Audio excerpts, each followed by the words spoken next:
Cold rain hammered the rooftop training facility in downtown Atlanta while Marcus Hale tightened the worn straps on his duffel bag and watched massive men slam each other onto padded mats beneath bright floodlights. Thunder rolled above the skyline. Muscles flexed. Trainers shouted orders across the soaked concrete. Every man there looked built like a machine designed to intimidate the world. Marcus looked like someone life had already hit hard enough. His jacket sleeves were faded. His knuckles carried old scars. Exhaustion sat permanently beneath his eyes after years of raising his 9-year-old daughter alone while working overnight warehouse shifts. And standing among former military contractors and professional fighters, he could already feel the judgment. One of the applicants laughed openly. "You here to clean the gym?" A few others smirked. Marcus ignored them quietly. "Have you ever entered a room where people decided your worth before you even spoke?" At the far end of the rooftop stood Evelyn Cross, billionaire CEO of Crosstech Industries. Sharp black coat, cold posture, the kind of woman newspapers called untouchable. After several public threats against her company, she was personally overseeing the search for a new private bodyguard. Her head trainer walked beside her reviewing files. Ex-Marine, MMA champion, former Secret Service, he listed confidently. Then he paused at Marcus's application. Warehouse worker, he muttered skeptically. Single father. Evelyn barely glanced up. Why is he here? Claims he has security experience. One applicant overheard and laughed loudly. Protecting pallets at Walmart doesn't count, buddy. The rooftop erupted in scattered laughter again. Marcus stayed silent, because humiliation no longer surprised him. Life already taught him what desperation looked like after his wife Lena died during childbirth complications years earlier. Since then, survival became routine. Sleep came second. Pride came last. His daughter Emma needed braces. Needed asthma medication. Needed a father who didn't quit every time the world laughed at him. What would you do if your child's future depended on enduring one more moment of disrespect? The tryouts began brutally. Men twice Marcus's size sparred aggressively while trainers scored speed and control. Several applicants performed flashy disarming techniques clearly designed more for ego than protection. Marcus waited quietly near the edge of the mat. Then came Derek Voss, 6'5", former national combat champion, built like concrete and fully aware of it. The trainer nodded toward Marcus carelessly. "You, step in." Several men chuckled immediately. Derek smirked while cracking his neck. "You sure about this?" Marcus removed his jacket slowly. "No." The honesty confused everyone. Rainwater dripped from the rooftop lights while the city glowed behind them. Evelyn folded her arms, clearly expecting the match to end quickly. The whistle blew. Derek charged forward instantly with terrifying speed. And 3 seconds later, he was flat on his back staring at the ceiling lights in complete shock. Silence exploded across the rooftop. Nobody even fully understood what happened. Marcus stepped back calmly while Derek struggled to breathe after a perfectly timed takedown and choke release. The trainer blinked repeatedly. Again, Derek attacked harder this time.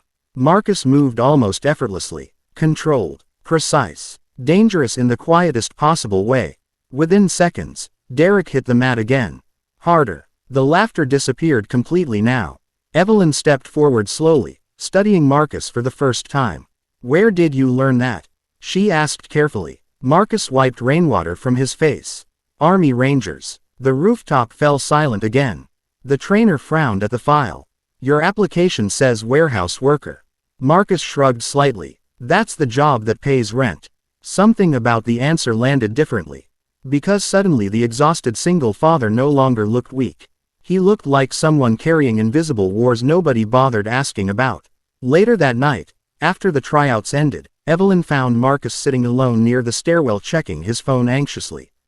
"Everything okay?" she asked. Marcus immediately stood. "My daughter's babysitter left early. Emma's home alone until I get back." For the first time, Evelyn noticed the small pink bracelet wrapped around his wrist. "A child's bracelet. You wear that during combat training." Marcus looked down at it softly. "She made me promise never to take it off." A faint smile touched his face. "Says it keeps me safe." The vulnerability in his voice caught Evelyn completely off guard. Have you ever met someone strong enough to destroy people physically, but gentle enough to let a child become their reason to survive? Evelyn drove him home herself unexpectedly. The apartment building sat in one of Atlanta's rougher neighborhoods. Flickering hallway lights, cracked paint, exhaustion built into every wall. When Marcus opened the apartment door, Emma ran into his arms instantly.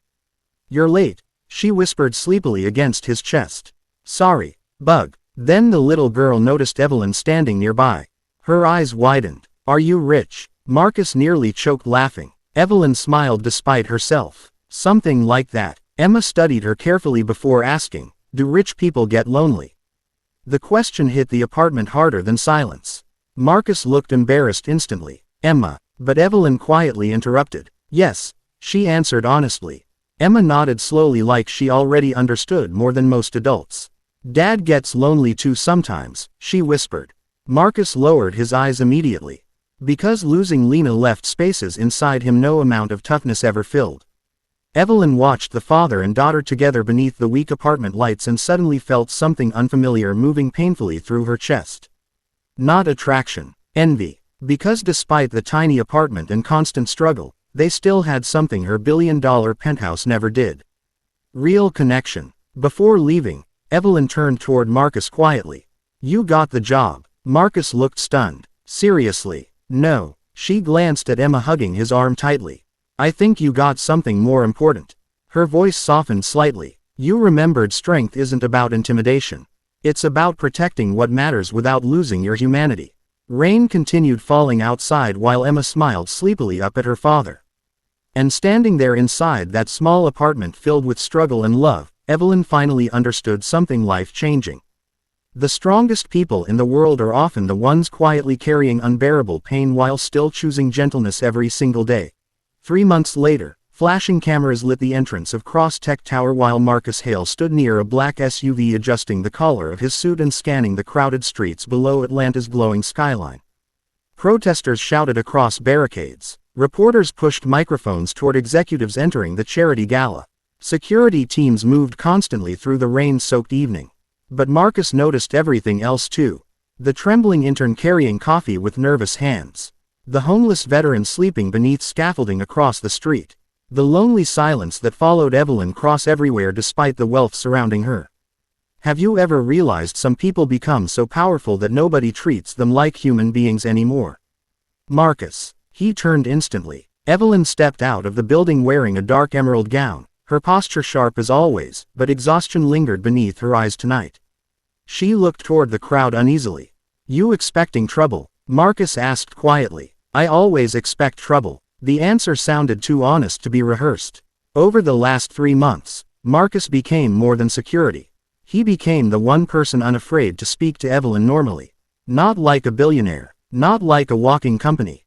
Just a tired woman trying to survive impossible pressure. Meanwhile, Emma adored her completely. The little girl insisted on sending handmade lunch notes to Evelyn every Friday. One simply read, "Dad says strong people still need rest." Evelyn kept that note folded inside her purse every day since.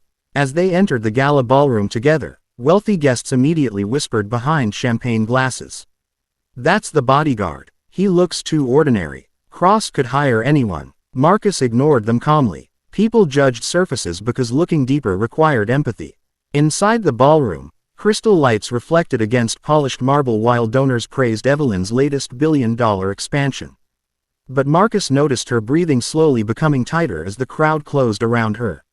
"You okay?" he whispered subtly. "Just tired." But her voice sounded wrong. Too thin, too controlled. Then Marcus overheard something near the investor tables. "Heard she hasn't slept properly in weeks. She's falling apart. She won't survive another quarter running the company like this." Marcus looked toward Evelyn carefully. And suddenly he recognized the signs. Hyper-awareness. Shallow breathing. Hands trembling slightly beneath composure. Panic. The same invisible war he battled after combat overseas years earlier. What would you do if the strongest person in the room was silently breaking apart right in front of everyone? An hour later, during Evelyn's speech, it finally happened. Her voice caught suddenly mid-sentence. The ballroom quieted. Evelyn gripped the podium harder as cameras flashed toward her confused expression. Then she stopped speaking completely. Marcus moved instantly. He reached the stage just as Evelyn staggered backward, struggling to breathe. I can't, she whispered faintly. The crowd erupted into chaos. But Marcus leaned close calmly. Look at me. Her eyes locked onto his desperately. Breathe with me, he said firmly. Not as a bodyguard, as someone who understood suffering. He guided her quietly through the crowd while reporters shouted questions behind them. Once inside a private hallway away from cameras, Evelyn collapsed emotionally against the wall. I'm so tired, she whispered, tears finally breaking free. I don't know how to carry all of this anymore. Marcus stayed beside her silently. Because sometimes people don't need solutions first. They need permission to stop pretending. I built this company after my father died, she admitted shakily. Everyone depended on me being unbreakable. Marcus nodded slowly. That's a heavy prison. Evelyn laughed weakly through tears. You know the worst part. She looked up at him painfully. The richer I became, the lonelier everything felt. Silence settled softly between them. Then Marcus spoke carefully. After Lena died, I spent years believing strength meant handling pain alone. He looked down briefly. But Emma saved me from becoming emotionally numb. Evelyn wiped her face slowly. How? She kept loving me on the days I felt impossible to love. That sentence shattered something open inside her. Because nobody had ever loved Evelyn without conditions attached to achievement. At that exact moment, small footsteps echoed down the hallway. Emma appeared holding a paper gift bag almost bigger than herself. Marcus blinked in confusion. Bug, what are you doing here?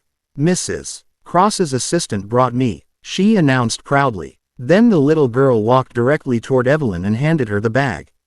Inside sat a handmade bracelet woven with green and gold strings. Evelyn stared at it silently. Emma smiled shyly. Now you can have a safety bracelet too. The billionaire CEO began crying instantly. Not elegant tears, real ones. The kind buried for years beneath pressure and loneliness. Emma hugged her tightly without hesitation. And in that hallway far away from investors, cameras, and corporate expectations, Evelyn finally broke completely open. Marcus watched quietly while the little girl comforted one of the most powerful women in America with nothing except innocence and love. Have you ever noticed how children heal wounds adults spend decades hiding? Later that night, after the gala ended early, the three of them sat together eating pancakes at a tiny 24-hour diner outside the city. No reporters. No billion-dollar meetings. Just warm syrup, tired smiles, and ordinary peace. Evelyn looked around the small booth softly. I spent my whole life trying to become untouchable, she admitted. Emma tilted her head. That sounds lonely. Evelyn smiled through tears. It was. Marcus reached across the table gently, not romantically at first, but humanly. A quiet reminder that nobody survives life alone. Outside, rain slowed across empty streets while dawn slowly approached the horizon. And somewhere between the cheap diner coffee, the child's laughter, and the exhausted honesty filling that tiny booth, Evelyn finally understood the truth no success ever taught her. Real strength is not measured by how many people fear you. It's measured by how softly you can protect others without hardening your own heart.